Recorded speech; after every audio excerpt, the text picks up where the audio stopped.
Part 2. You will hear a woman speaking to a group of people who are interested in becoming volunteers for an organisation called ACE. First, you have some time to look at questions 11 to 15.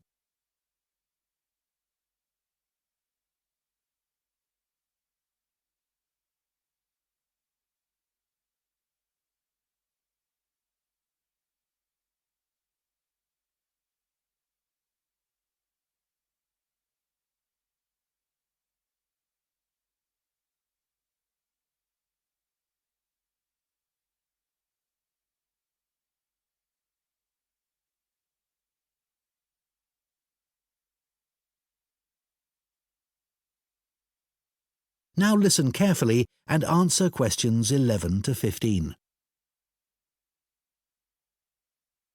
Good evening, everyone. Let me start by welcoming you all to this talk and thanking you for taking the time to consider joining ACE Voluntary Organisation. ACE offers support to people and services in the local area, and we're now looking for more volunteers to help us do this. By the way, I hope you're all comfortable. We have brought in extra seats so that no one has to stand, but it does mean that the people at the back of the room may be a bit squashed. We'll only be here for about half an hour, so hopefully that's okay. One of the first questions we're often asked is how old you need to be to volunteer. Well, you can be as young as 16, or you can be 60 or over. It all depends on what type of voluntary work you want to do. Other considerations, such as reliability, are crucial in voluntary work, and age isn't related to these, in our experience. Another question we get asked relates to training. Well, there's plenty of that, and it's all face-to-face. What's more, training doesn't end when you start working for us. It takes place before, during and after periods of work. Often it's run by other experienced volunteers, as managers tend to prefer to get on with other things. Now, I would ask you to consider a couple of important issues before you decide to apply for voluntary work. We don't worry about why you want to be a volunteer. People have many different reasons that range from getting work experience to just doing something they've always wanted to do. But it is critical that you have enough hours in the day for whatever role we agree is suitable for you. If being a volunteer becomes stressful, then it's best not to do it at all. You may think that your income is important, but we don't ask about that. It's up to you to decide if you can work without earning money. What we value is dedication.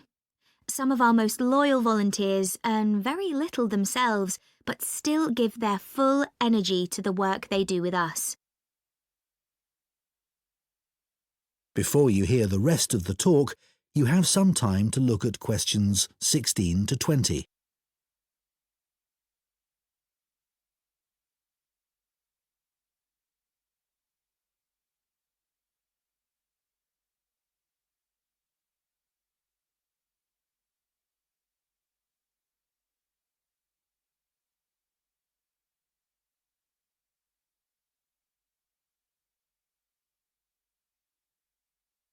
Now listen and answer questions 16 to 20. Okay, so let's take a look at some of the work areas that we need volunteers for and the sort of things that would help you in those. You may wish simply to help us raise money. If you have the creativity to come up with an imaginative or novel way of fundraising, we'd be delighted, as standing in the local streets or shops with a collection box can be rather boring. One outdoor activity that we need volunteers for is litter collection, and for this, it's useful if you can walk for long periods, sometimes uphill. Some of our regular collectors are quite elderly, but very active and keen to protect the environment. If you enjoy working with children, we have 3 vacancies for what are called playmates. These volunteers help children learn about staying healthy, through a range of out-of-school activities. You don't need to have children yourself, but it's good if you know something about nutrition and can give clear instructions. If that doesn't appeal to you, maybe you would be interested in helping out at our story club for disabled children, especially if you have done some acting. We put on 3 performances a year based on books they have read, and we're always looking for support with the theatrical side of this. The last area I'll mention today is first aid. Volunteers who join this group can end up teaching others in vulnerable groups who may be at risk of injury.